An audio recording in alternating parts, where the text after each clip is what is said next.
What's going on, guys? Today we're going to be looking at the 4 key principles to help you get out from underneath someone in mount. Okay, so the first principle is making sure your elbow placement is correct.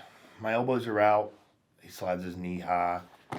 Yeah, that's never good, right? So the first thing I want to do is make sure my elbow placement is correct. So I either go both arms inside of the knees, that's elbows on the ribs, or one inside and one is framed across where palms are on the far side hip, elbow connects to the other side hip, and it makes a seatbelt grip. Principle number 2 I want to look at is leg placement. Leaving my legs up leaves me open for him to be able to lock his feet under my butt, or grapevine, which could definitely, way worse.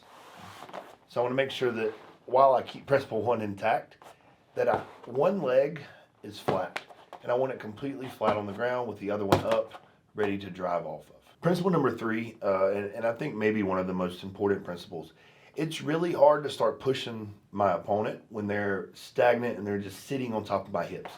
So I want to use this knee to knee him in the butt, and when my foot hits the ground, I want to bridge. I want to make sure on my bridge I'm extending as far away as I can and pushing my hips as high to the sky as I can. The 4th principle, I want to kind of show it on air. I want you to see why you're running your toes down. When you have someone on top of your hips, they are chasing your hips. And I think the traditional shrimp, where we're leaving our hips flat, kind of leaves us with a little bit of a gap for them to follow.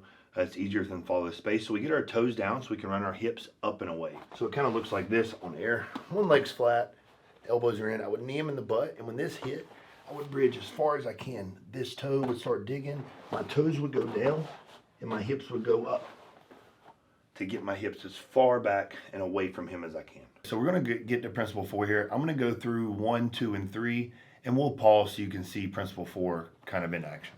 Elbow in, elbows in, one leg flat, knee him in the butt, pop my hips. Boom. From here, 2 hands, I run my toes.